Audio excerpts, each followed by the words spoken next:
রাতের ভয়।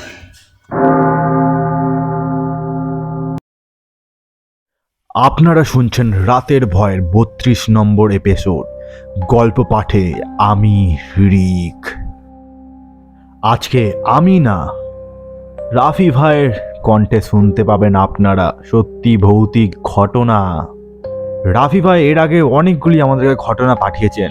আপনারা যদি সেটি শুনতে চান তাহলে আমার আগের ঘটনাগুলি শুনে নিন। আর এই কদিন আমি বিজি হয়ে পড়েছিলাম, তাই আপনারা আমার কণ্ঠে ভালো ভালো ঘটনা শুনতে পারেননি।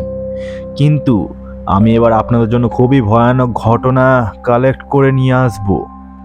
যদি আপনারা আমাকে সত্যি ভৌতিক ঘটনা বা অলৌকিক ঘটনা পাঠাতে চান তাহলে আমার ইনস্টাগ্রাম আইডিতে মেসেজ করুন, যেটি রিক স্টোরি কালেক্টর বা রাতের ভয় অফিসিয়াল বলে সার্চ করলেই পেয়ে যাবেন। বা আমাকে মেল করুন rickstorycollector@gmail.com-এ। আমার ডিসক্রিপশনে দেওয়া আছে, সেখান থেকে ক্লিক করে সরাসরি আমাকে আপনারা ঘটনাটি পাঠিয়ে দিন। যদি খুবই ভয়ানক ঘটনা হয় তাহলে আমি নিশ্চয়ই শোনাবো। না তো রাফি ভাইয়ের মতোই আপনারা আমাকে ভয়েস মেলে পাঠিয়ে দিন। আজকের ঘটনাটি একটি জিনকে ঘিরে হতে চলেছে। আর বলে দিই যে রাফি ভাই আমাদেরকে খুলনা থেকে ঘটনাটি লিখে পাঠিয়েছে, তাই আপনারা শেষ অবধি শুনুন। খুবই ভয়ের ঘটনা। তাহলে আর দেরি কেন, কানে হেডফোন দিয়ে রুম অন্ধকার করে এই ঠান্ডা ওয়েদারে তৈরি হয়ে যান ভয় পেতে।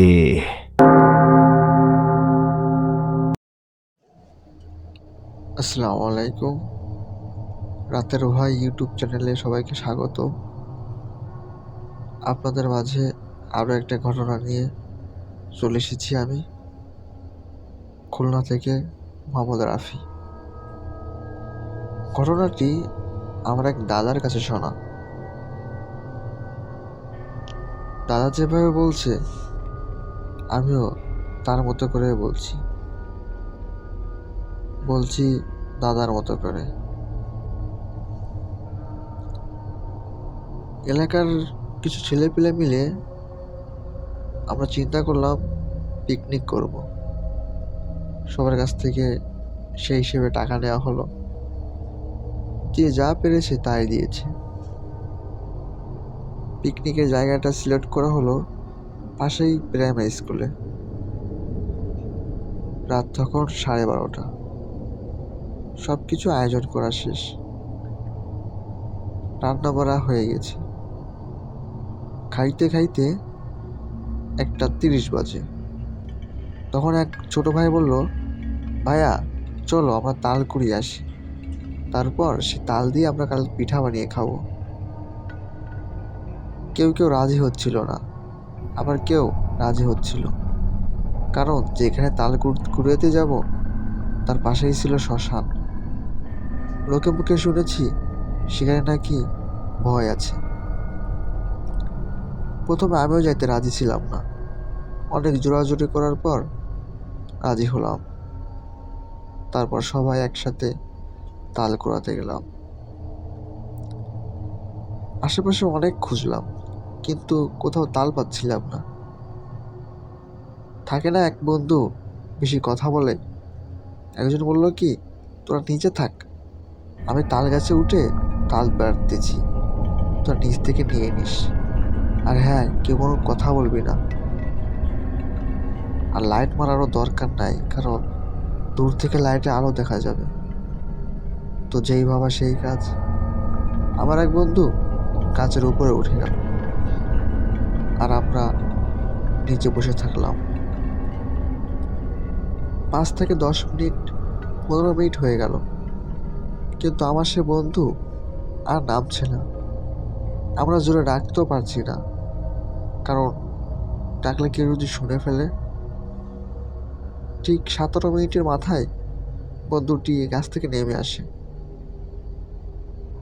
আর এমনটা মনে হচ্ছিল সে অনেক ভয় পেয়েছে। আমরা তাকে ধরে নিয়ে প্রাইমারি স্কুলেতে গেলাম, চোখে মুখে পানি ছিটালাম, বললাম কি হয়েছে তোর? তখন সে যেটা বলছি তার মতো করে। আমি যখন গাছে উঠলাম তখন দেখি দূরে ওই গাছটায় সাদা কাপড় পরে একটা মহিলা বসে আছে, আর সে এক দৃষ্টিতে আমার দিকে তাকিয়ে আছে। তোরা যখন আমাকে আস্তে আস্তে ডাকছিলি, তোদের ডাক আমি শুনছিলাম, কিন্তু উত্তর দিতে পারছিলাম না। যদি উত্তর দিতাম, হয়তো মহিলাটি হাওয়া মিলিয়ে যাইত। মহিলাটি আমার দিকে এক নজরে তাকিয়েছিল, আমিও তার দিকে তাকিয়েছিলাম। হঠাৎ একটা আচমকা আগুনের মতো দেখে মহিলাটি হারিয়ে গেল, আর তখন আমি নেমে আসলাম। এই কথা শোনার পর কেউ কেউ হাসাহাসি করছিল, হয়তো তুই একটু বেশি খেয়ে ফেলেছিস, এই জন্য ভুলভাল দেখছিস। আর আমরা ওকে ভয় না দিয়ে আবার গেলাম তাল কুড়াতে। আশেপাশে দু একটা তাল পেলাম। কুড়তে কুড়তে হঠাৎ শুনি একটু পাশেই ধুম ধুম করে দুইটা তাল পড়লো। আমার এক বন্ধু বলছে, ওই দেখ ওইদিকে তাল পড়ছে, চল। আমরা ওই আওয়াজটার দিকে এগিয়ে গেলাম। দেখলাম পুরো তাল নেই। হঠাৎই আমার এক বন্ধু এক গর্তে পড়ে গেল। গর্তটা ছিল একটা কবর, আর সে পড়লো এক মাথার খুলির পাশে। সেটা দেখে সে অনেক ভয় পেল। তারপর যে যা পেরেছে দৌড় দিয়েছে, যেদিক চোখ যায় দৌড় দিয়েছে। ওদের রাতে আর কারোর সাথে দেখা হয়ে নাই। তার ঠিক পরের দিনই সকালবেলা আমাদের কথা হয়। বিষয়টা আমরা কাউকে জানাই নাই। তার বেশ কিছুদিন পর আমরা দোকানে বসে ক্র্যাম খেলছিলাম। হঠাৎই এক চাচা এসে বলল, বাবা, আমার গরুটা না গোয়াল থেকে ছুটে গিয়েছে, দেখতো আশেপাশে কোথাও আছে নাকি। এই কথা শোনার পর আমরা গরুটা খুঁজতে বের হলাম। তখন ছিল পাশেই বড় ধান ক্ষেত। আমরা ছিলাম 6 জন। 4 জন একদিক গেল, আর আমি আর আমার বন্ধু আরেক দিকে গেলাম। হঠাৎই আমাদের এমনটা মনে হলো গরুটা হয়তো ওই ধান ক্ষেতের দিকে দৌড় দিয়েছে। আমরা সেটা ভেবে ওই দিকে এগিয়ে গেলাম। আর ঠিক সেই সময়টাই ধান ক্ষেতের পাশে ছিল বড় পুকুর বা নালা, বা আপনারা যেটাই বলেন এরকম। আমার বন্ধু দৌড় দিতে গিয়ে তাতে পড়ে যায়। পড়ে গিয়ে সে অনুভব করতে পারে তাকে কেউ পানির দিকে টানছে। সে চেঁচিয়ে ওঠে। তখন আমি দৌড়ে গিয়ে তার হাত ধরে তাকে টেনে উঠাই। উঠানোর পর যেটা দেখতে পারি, আপনারা বিশ্বাস করবেন না, দেখতে পারি একটা অবয়ব।